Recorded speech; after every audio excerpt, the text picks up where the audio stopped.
I'm hiding. The air smells like dust and regret. He's pretending to be my dad. And I think he's always been here, waiting. It started subtly, a shift in the way the light caught his eyes, a stillness that wasn't comfort, but observation. I should have noticed sooner. I keep replaying the last few months, searching for the moment the mask slipped, the moment he took over. It's like looking at a faded photograph, the details blurring with each attempt. I need to tell someone, anyone, before it's too late. But who would believe me? We had a normal life, I guess. Dad was always a bit reserved. Good at fixing things, terrible at expressing feelings. Breakfasts were quiet, filled with the clinking of silverware and the rustle of the newspaper. He'd drive me to school, offer a curt have a good day, and then disappear into his workshop. I never felt particularly close to him, but there was a steady, reliable presence. A foundation. Now, looking back, it feels like a carefully constructed facade, a stage set for a play I didn't understand. I wish I'd asked more questions. I wish I'd just talked to him. Then he got sick. Or pretended to.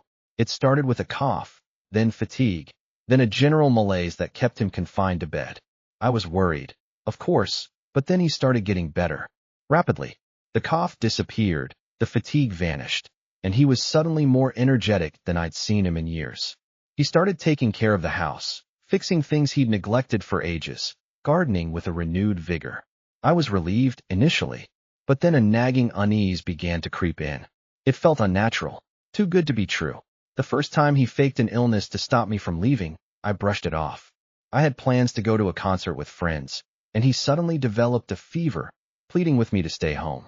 He looked so frail, so vulnerable. I canceled my plans, feeling guilty for even considering leaving him. But it happened again, and again. Each time, the excuse was different, but the result was the same. I was trapped.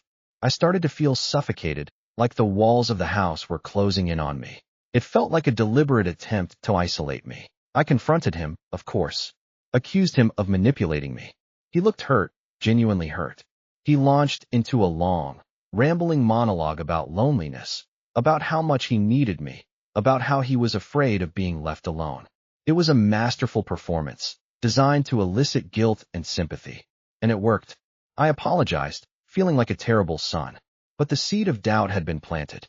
I couldn't shake the feeling that something was terribly wrong. The guilt felt manufactured. Then I saw it. The shadow.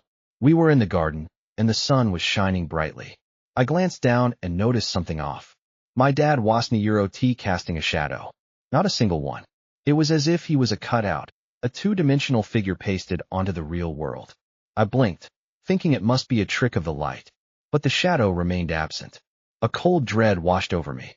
It was a small detail, almost insignificant, but it shattered my perception of reality. It was the first undeniable proof that something was fundamentally wrong. I became obsessed with observing him.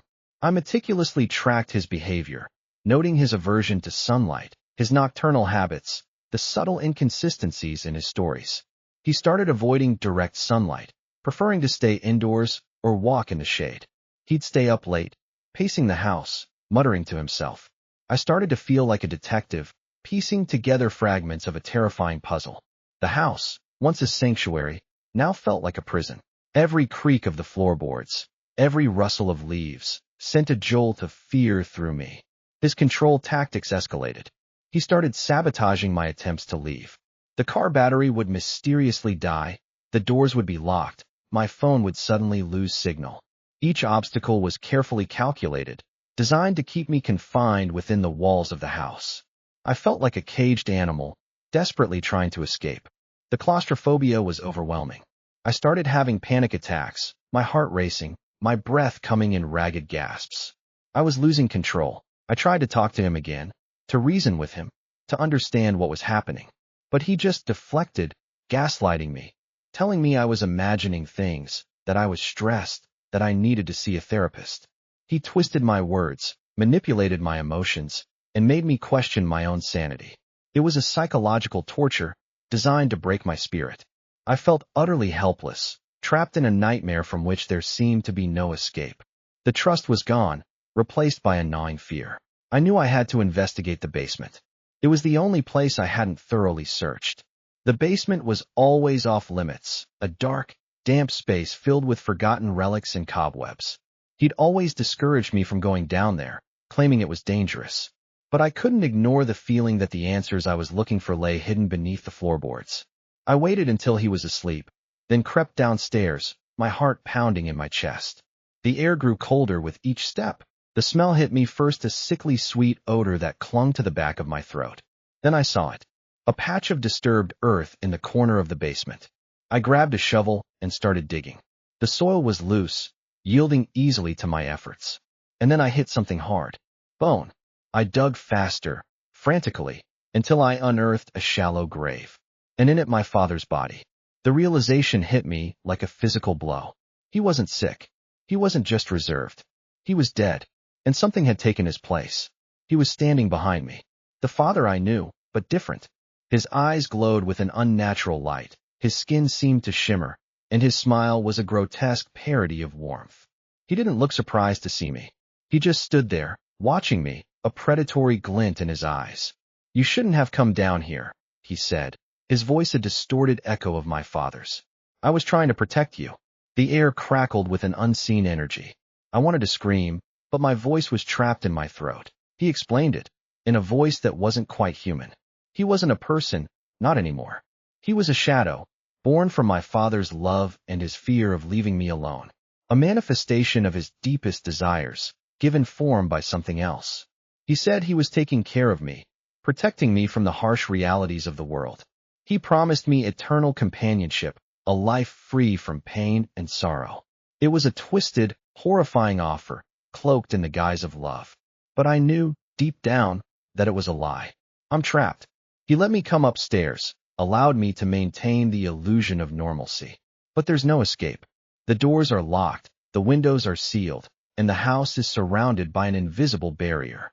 He's always watching me, always listening.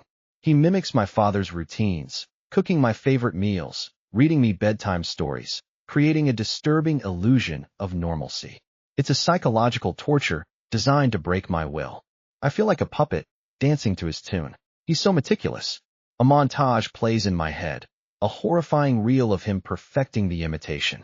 The way my father used to clear his throat, the specific angle he held a coffee cup, the subtle inflection in his voice when he said my name. He's studying me, learning me, becoming a perfect replica. It's not just about physical appearance. It's about capturing the essence of my father, twisting it into something monstrous. The erosion of reality is complete. I don't know what's real anymore. I've tried to signal for help. I've left coded messages in online posts, subtle hints about my situation. I've tried to reach out to friends and family, but he always intercepts my attempts.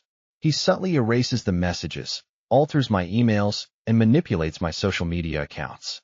He's always one step ahead of me, anticipating my every move. It's a terrifying game of cat and mouse, and I'm losing.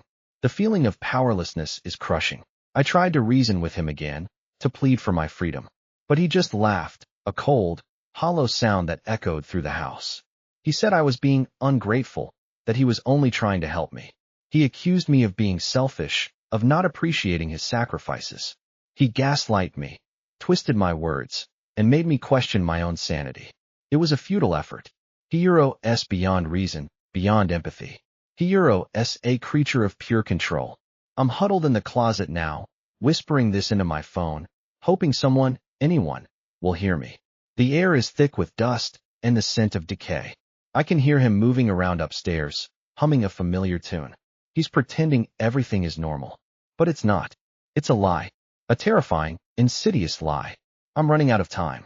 I'm running out of hope. I just want this to end. He knows I'm here.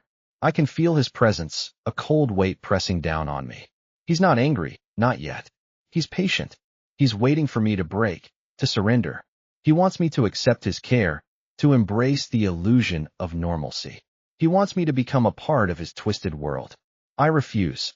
I will fight, but I don't know how much longer I can hold on. The darkness is closing in. If you've ever felt trapped, or like something wasn't right, share your story in the comments. But be warned, some things are better left buried. What would you do if your loved one wasn't who they seemed? And if you think this is just a story, look closer. Listen to the silence. Because sometimes, the monsters are the ones who love you the most. Don't forget to subscribe, and if you think you can handle it, Enter the bypass code Shadows Fall to unlock a hidden layer of this story on my Patreon.